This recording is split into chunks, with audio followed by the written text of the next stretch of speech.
Subscribe చేయండి తెలుగు వాచకం ఛానల్ను, bell icon నొక్కండి తర్వాత వచ్చే వీడియోస్ చూడడానికి. విభిన్న జాతులు ఆచార వ్యవహారాలకు నిలయం మన దేశం. మన దేశంలో ప్రతి జాతి ఔన్నత్యాన్ని గుర్తిస్తూ గతాన్ని స్మరించుకొని నేటిని తర్కించుకుని భావిని ఊహించుకొని మంచి చెడులను నిర్మహమాటంగా మనసుకు తెచ్చుకోవడం ఆవశ్యకం, కర్తవ్యం. నాగరికతకు సౌకర్యాలకు దూరమైన తమ విభిన్న జీవన శైలితో దేశం కోసం తమ వంతు కృషి చేసిన జాతులు తెగలు కోకొల్లులుగా ఉన్నాయి మన భారతదేశంలో. వారిలో ఒకరు యానాదులు. ఈరోజు మనం వారి గురించి మాట్లాడుకుంటున్నాం.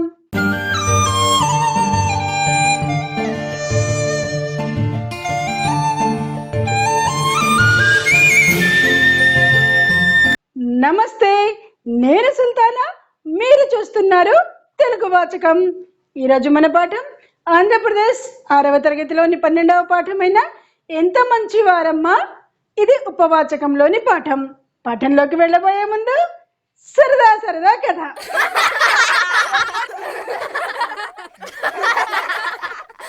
ఓ రాజుగారికి ఓ అలవాటు ఉండేది.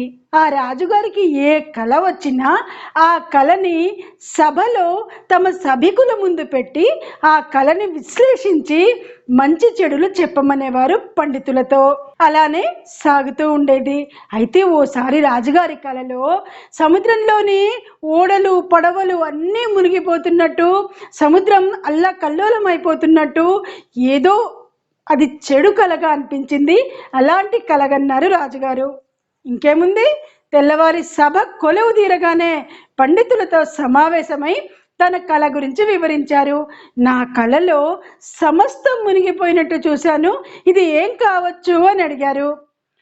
ఆ పండితుల్లో ఒక ఆయన లేచి నిలబడి, ఆయన పైగా ఉత్తమ పండితుడు కూడా, మహారాజా, మీరు చూసిన కళ ఏంటంటే, మీరు బతికుండగానే మీ వంశంలోని అందరూ మీ కళ్ళెదుట చనిపోతారు, మీరు మాత్రమే మిగిలి ఉంటారు. మిగిలిన వారంతా ఏదో ఒక యుద్ధంలోనో అనారోగ్య కారణాలతోనో మొత్తానికి ఏదో ఒక రూపేణ చనిపోతుంటారు, మీరు మాత్రం నిండు నూరేళ్లు బతుకుతారు అని చెప్పాడు. వెంటనే రాజుగారికి కోపం వచ్చింది. నా వాళ్ళందరూ చనిపోతారని చెప్తావా, నీకెంత ధైర్యం, వెంటనే ఇతన్ని కారాగారంలో పడేయండి అని ఆజ్ఞాపించాడు భటులకి. తెల్లబోయాడు పండితుడు. అయ్యో, నిజం చెప్పి తప్పు చేశానేమో అని తనలో తాను బాధపడుతూ వెళ్ళిపోయాడు. ఇంకెవరైనా చెప్తారా నా కళ గురించి? రాజుగారు గట్టిగా అడిగారు. ఇంకో పండితుడు లేచి నిలబడి, మహారాజా, తమరి కళకు అర్థాన్ని నేను వివరిస్తాను అన్నాడు. చెప్పండి చెప్పండి మహాశయ అన్నారు రాజుగారు. ఆ పండితుడు, మహారాజా, ఏం లేదు మహారాజా, మీ కళకు అర్థము, మీరు దీర్ఘాయుష్కులు, మీరు నిండు నూరేళ్ళేంటి 100 సంవత్సరాలకు పైబడే బతుకుతారు, మీరు మీ వంశంలో మీ పిల్లలు వారి తరం వారి తర్వాతి తరాన్ని కూడా చూస్తారు, ఇదే మీ కళకు అర్థం అని చెప్పాడు. నిజం చెప్పాలంటే రెండూ ఒకటే. రాజుగారు బతికే ఉంటారు, ఆ తరం ఆ తర్వాతి తరం అంటే ఒక తరం గడిచిపోతుంది, ఇంకో తరం వస్తుంది కదా. అలా ఈ రెండో పండితుడు మాత్రం చాలా యుక్తిగా చెప్పాడు. మాట ఎక్కడ రాజుగారిని నొప్పించకుండా అదే నిజం అదే, మాట అదే. ముందు చెప్పిన పండితుడు కూడా రాజుగారు మాత్రం బతికి ఉంటారు అని చెప్పాడు. రెండో పండితుడు కూడా అదే చెప్పాడు, దీర్ఘాయుష్కులని. కానీ చెప్పడంలో ఎంత తేడా ఉంది చూసారా. అందుకే మనం ఎప్పుడైనా మాట్లాడేటప్పుడు నొప్పించక తానొవ్వక తప్పించుకు తిరుగువాడు ధన్యుడు సుమతి అని అప్పుడెప్పుడో బద్దెన చెప్పాడు కదా. అలా ఎవరిని నొప్పించకుండా ఉండటం చాలా ఉత్తమం. లేకపోతే మొదటి పండితుడిలాగా కారాగారంలో పడకపోయినా ఎన్నో ఇబ్బందులను ఎదుర్కోవాల్సి వస్తుంది. కాబట్టి మనం మాట్లాడేటప్పుడు ఆచితూచి యుక్తిగా సమయస్ఫూర్తిగా మాట్లాడాలి. ఇది ఈరోజు మన కథ.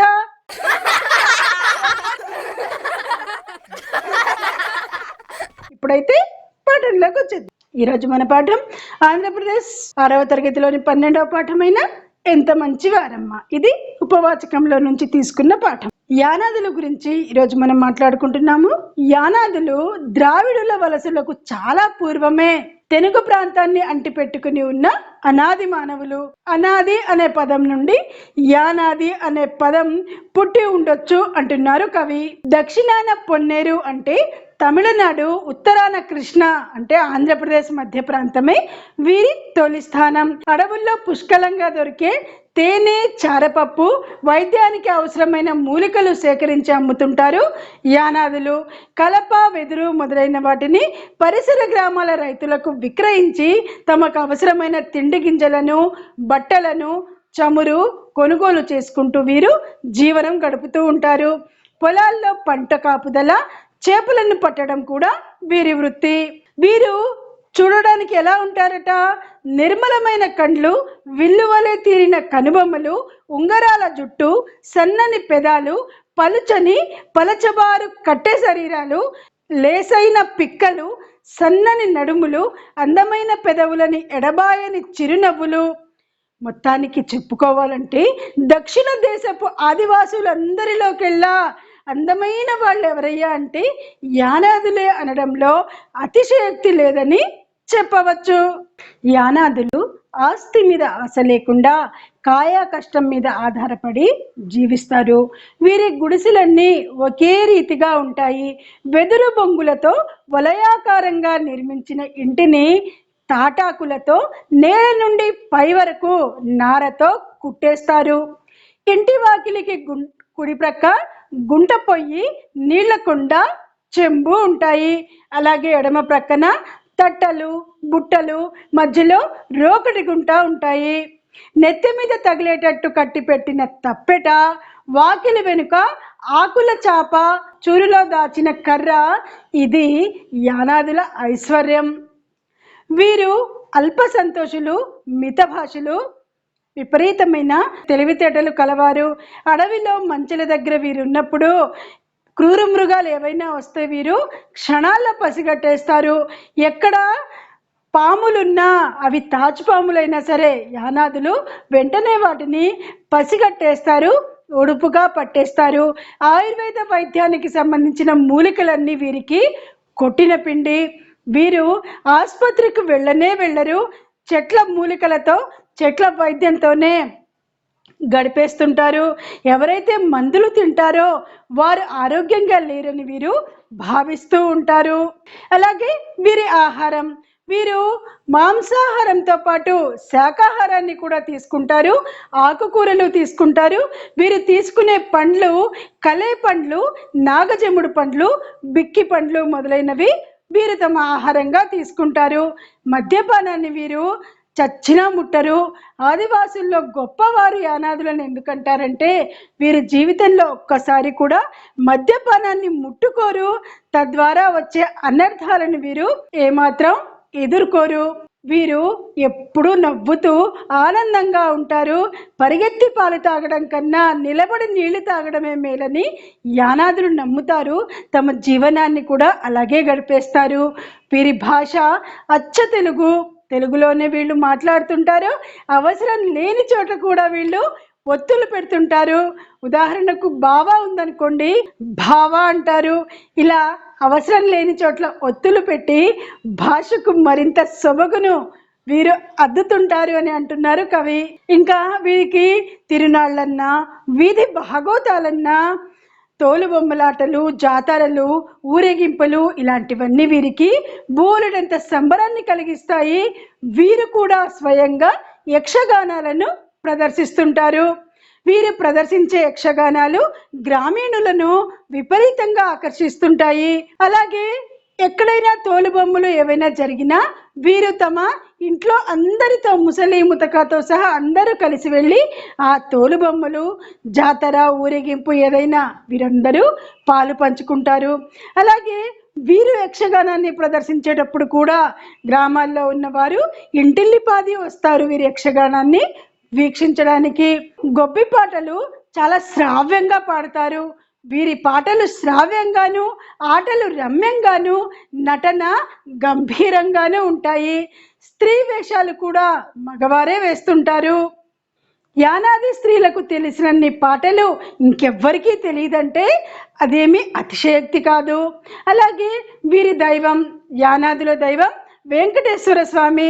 వెంకటేశ్వర స్వామిని వీరు టెంకాయలతో తులసి దళాలతో పూజిస్తుంటారు. వేటకు వెళ్ళేటప్పుడు మాత్రం వీళ్ళు కాట్రాయుడికి మొక్కుతారు. ఇలా యానాదులు తమ జీవనాన్ని గడుపుతూ ఉంటారు.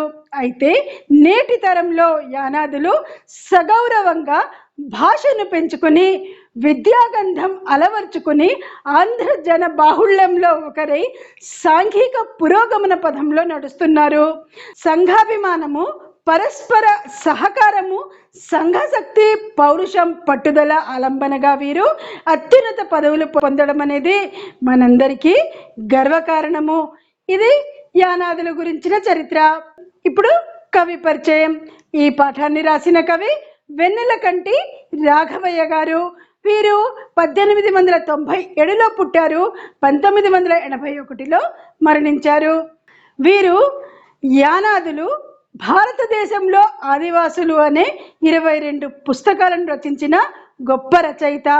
భారత ప్రభుత్వం పద్మభూషణ్తో వీరిని సత్కరించుకుంది. ఇది ఈరోజు మన పాఠం. ఈ పాఠంలోని ముఖ్యమైన ప్రశ్నలు. ఇది ఉపవాచకం కాబట్టి వ్యాసరూప ప్రశ్నలే ఉంటాయి. సమాధానాలు కూడా వ్యాసరూపంగానే రాయాలి. యానాదుల గురించి తెలపండి. ఒకటే ప్రశ్న ఉంటుంది. విద్యార్థులు జవాబు నేర్చుకోవాలి. ఇది ఈరోజు మన పాఠం.